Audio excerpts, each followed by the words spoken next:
so much for those kind words, and I just want to thank all of Knox for this award. It's really wonderful to receive recognition for the work that I have done in Sudan. But to be honest, in the limelight, I wilt like a vampire, in sunshine. So if I melt, or if I spontaneously combust, or explode, I'm sorry. Probably the most important thing I learned at Knox was how to trust, how to believe in my own ideas and instincts. This trust was not fearlessness, for I learned to believe while surrounded by doubt and fear. But I thank my professors and my friends at Knox for teaching me this lesson in trust. Their courage colored my own. Perhaps trust or belief in oneself isn't the best way to describe this. You may be thinking to yourself, why is Knox honoring a self-help guru? Maybe a better way of explaining the most important thing I learned at Knox would be this way. I discovered the secret of pretending to know what I'm doing.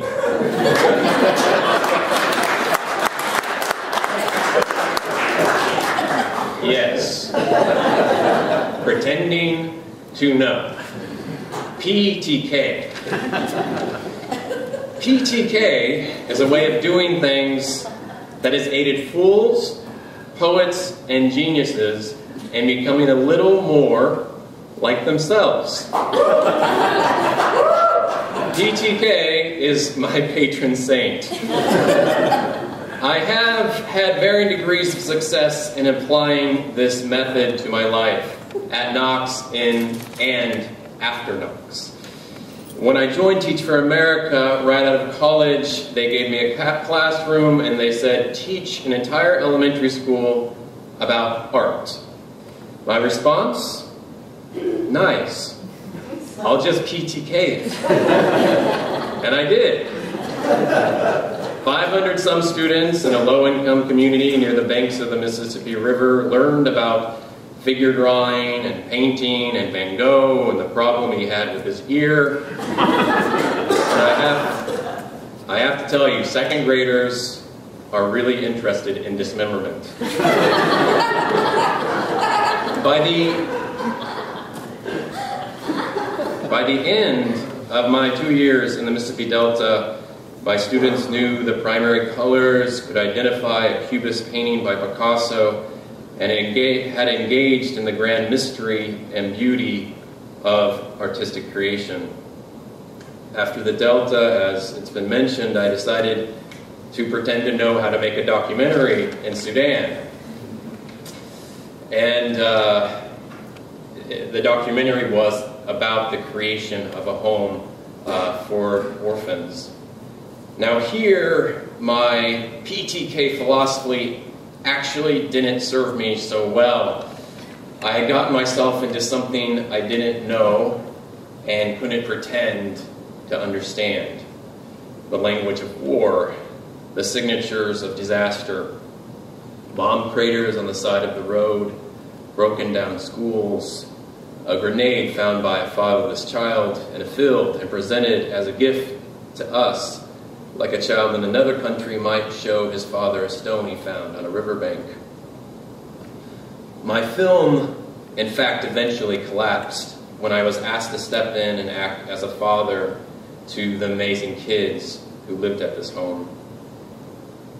My response was something, when they asked me to step in and help, my response was much the same as it had been in the past. Nice. I'll just, PTK it. A strange thing happened, though. As I pretended to know what I was doing, I became something real. For all intents and purposes, I became the father to these kids. a day comes when I learned really what that meant. Well, I learned it again and again, but I want to talk about one day. And that was the day when I had to tell one girl, her name was Kasara Lemwonka, that her father had died. Kasara was 10 and just an amazing and fiery young girl. And her father was a tragedy of a man. He was a war hero in the Civil War in Sudan, and he turned into an alcoholic and a deadbeat dad. In Acholi, Kasara's name means lost. Kasara means lost. And Lemwonka means born on Christmas Day. So her name itself was a contradiction. And I had to tell her that her father had passed away, and the tears fell. And I held on to her tightly, hoping that I myself would not fall apart. I want to thank those kids like Kasara for keeping me going all these years and for teaching me how to love more and more deeply. I know this award is for me today, but all the attention and honor should be given in full to the extraordinary kids in Sudan.